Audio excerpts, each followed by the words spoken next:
গতি, ক্ষিপ্রতা, কি দারুণ নিশানা, স্টাম্প উপড়ে ফেলার নেশা, এক প্রতিযোগিতা। গুরু শনটেইট মুগ্ধ, নাহিদ, তাসকিন, শরীফুল, খালেদরা আগ্রাসী।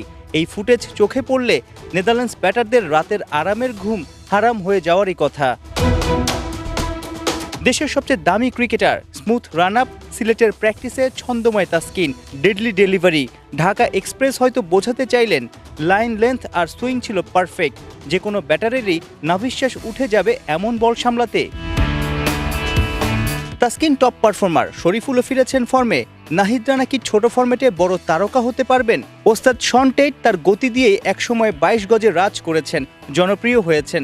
সে কারণেই হয়তো গতিময় নাহিদ রানাকে নিয়ে একটু বেশি সিরিয়াস এই অজি। হয়তো টেইটের অস্ট্রেলিয়ান অ্যাকসেন্ট বুঝতে কষ্ট হচ্ছিল নাহিদের। বলাই যায় দোভাষীর কাজেও পটু তাসকিন। বোলিং কোচের টিপস ভালোভাবেই বুঝিয়ে দিলেন। একে অন্যের স্কিল উন্নতিতে সাহায্য করলেই তো দল হয়ে ওঠা যায়। 22 গজে ফলও আসে। ডাচ ব্যাটাররা শুধু ভয় পেলে চলবে, ওদের বোলারদের চোখ কপালে ওঠানোর জন্য আছে কিছু মুহূর্ত। সামনে থেকে নেতৃত্ব দিতে মুখিয়ে লিটন কুমার দাস।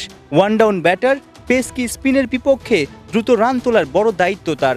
নেদারল্যান্ডসের বিপক্ষে এরপর এশিয়া কাপে কেমন হবে এলকেডির উইলোবাজি, তার একটা টিজারও দেখা মিলল।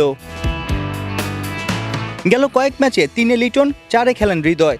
ওদের বোঝাপড়াটা আরও মজবুত করতেই একই নেটে পাঠায় কোচিং ইউনিট। দুজনই ক্লাসিক্যাল টাইমিং নির্ভর ব্যাটার। সাধারণত মিডল ওভারগুলোতে ক্রিজে দেখা যায় ওদের। পাওয়ার প্লের পর 14-15 ওভার অবধি এই সময়টাতেই প্রায়ই ম্যাচ থেকে ছিটকে যায় বাংলাদেশ। মাঝের ব্যাটিং টিম ম্যানেজমেন্টকে যে ভাবনায় ফেলছে, দিন দুয়েক আগে জাকিরের কথাতেও পরিষ্কার বোঝা গেছে। মিডল ওভার নিয়ে সবসময় আমাদের কাজ থাকে, আমরা এই জিনিসটা আমাদের উইকনেস আপনি বলতে পারেন। তো এটা নিয়ে অনেক আগে থেকে আমরা কাজ করছি। সো এটা নিয়ে কন্টিনিউয়াসলি কাজ করা হচ্ছে, কিভাবে আরও ইমপ্রুভ করা যায়, উইকেট না হারিয়ে কিভাবে কন্টিনিউয়াসলি রান রেটটা ইমপ্রুভ করা যায়। 30 আগস্ট ডাচদের বিপক্ষে প্রথম ক্ল্যাশ। দিন দশেক আগে থেকেই সিলেটে ব্যাট বলে শান দেয়া শুরু করেছে টিম বাংলাদেশ। ইনডোরে পাওয়ার হিটিংয়ে তালিম দিচ্ছেন জুলিয়ান উড, আউটডোরে সিমন্স, সালাউদ্দিনরা তৎপর। কতটা উন্নতি হলো, কোথায় ঘাটতি, সেটার পরীক্ষাও হয়ে যাবে 26 আগস্ট। সেদিন সিলেটে ফ্লাডলাইটের নিচে বাংলাদেশ হাই পারফরমেন্স ইউনিটের বিপক্ষে প্র্যাকটিস ম্যাচে নামবে লিটন তাসকিনরা।